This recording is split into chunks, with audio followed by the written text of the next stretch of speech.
David शहर के पुराने होटल में एक सर्दियों की रात चेक इन हुआ, जब सड़कें खाली थीं और हवा शीशों को ऐसे खटखटा रही थी जैसे कोई बाहर खड़ा खरोंच कर रहा हो। तंग गलियां, फ्लोरोसेंट लाइट्स की बेतरतीब चमक और वह विशिष्ट क्लोरीन की बदबू जो गले में खटकती है। उन्होंने उसे रूम 514 दिया। अंतिम खाली रूम है, रिसेप्शनिस्ट ने उसकी तरफ देखे बिना कहा। वह लिफ्ट में बैठने की जुर्रत नहीं की क्योंकि वह बीमार लग रहा था। जब भी वह उसके पास से गुजरता, उसके दरवाजे खुद ब खुद खुल जाते, जैसे उसे अंदर आने की दावत दे रहे हों। उस रात जब वह नींद की कोपियों में था, उसने अपने ही आवाज को बाथरूम से सुना। यह आम प्रतिध्वनि नहीं थी, वह खुद था, नरम आवाज में बोल रहा था, जैसे वह दीवार के दूसरी तरफ खुद से बात कर रहा हो। तुम यहां क्यों आए हो डेविड? तुम्हें अकेले नहीं आना चाहिए था। वह जस्ट लेकर उठा। बाथरूम खाली था। धुंधले आईने में सिर्फ उसका अक्स था, लेकिन वह 1 सेकंड आहिस्ता से पलटा। उसने बेचारगी से हंसकर वुजू किया और दोबारा बिस्तर पर जा लिया। 3:33 पर आवाज वापस आई। अब की बार करीब से, बिस्तर के नीचे से। नीचे मत देखो, अगर तुम देखोगे तो तुम मुझे देख लोगे और मैं तुम्हें देख लूंगा। डेविड जम गया। उसे महसूस हुआ कि कोई चीज उसके टखने को छू रही है। वह ठंडी नहीं थी, वह गर्म थी, जैसे मानव त्वचा हो। उसने खुद को चादर में लपेट लिया और सुबह होने का इंतजार किया। अगले दिन उसने रूम बदलने को कहा। रिसेप्शनिस्ट पहली बार मुस्कुराया। 514 का यही हाल है, फिक्र न करो, ये बस पुरानी इमारत है। उसे 412 मिला, 2 फ्लोर नीचे। लेकिन उस रात आवाज वापस आई।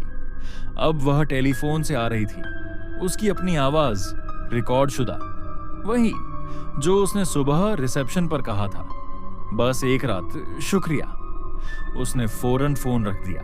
फोन खुद ब खुद बजने लगा। उसने गुस्से में उठाया। दूसरी तरफ, डेविड, मैं पहले ही अंदर हूं, तुम बाहर हो, लेकिन ज्यादा देर तक नहीं। वह हॉल में भागा। लाइट्स एक एक करके बुझने लगी। हॉल के आखिर में उसने अपने ही साए को 514 के सामने खड़ा देखा।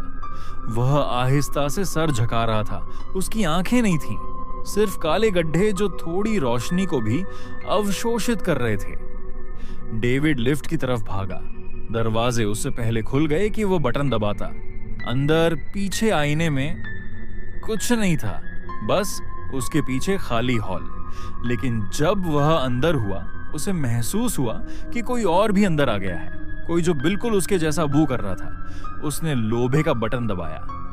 लिफ्ट नीचे नहीं गया, वह ऊपर गया, 14वें फ्लोर पर, जो बटन पर था ही नहीं। जब दरवाजे खुले, वह वही हॉल था, लेकिन अब रूम्स के दरवाजे खुले थे और हर एक से उसकी आवाज आ रही थी। अलग अलग अंदाज में उसका नाम पुकार रही थी, डरती हुई, गुस्से वाली, हंसती हुई, रोती हुई। वह वापस लिफ्ट की तरफ भागा। इस बार उसने सब बटन बेतरतीबी से दबाए। लिफ्ट नीचे आया और जब दरवाजे लोबे में खुले, रिसेप्शनिस्ट गायब था। उसकी जगह एक आदमी था जो बिल्कुल डेविड जैसा था, उसी जैकेट में, उसी हेयर स्टाइल में, अपनी ही हैंडराइटिंग में रजिस्टर पर दस्तखत कर रहा था। वह डेविड ने सर उठाया और मुस्कुराया। वेलकम बैक, रूम 514 आपका इंतजार कर रहा है। डेविड को अपना जिस्म भारी महसूस हुआ, जैसे हवा उसे ऊपर धकेल रही हो। उसने अपने हाथ देखे, वह शफ्फाफ हो रहे थे। उसे काउंटर उनमें से नजर आ रहा था। तब उसे समझ आया, वह अब मेहमान नहीं था, वह प्रतिध्वनि था।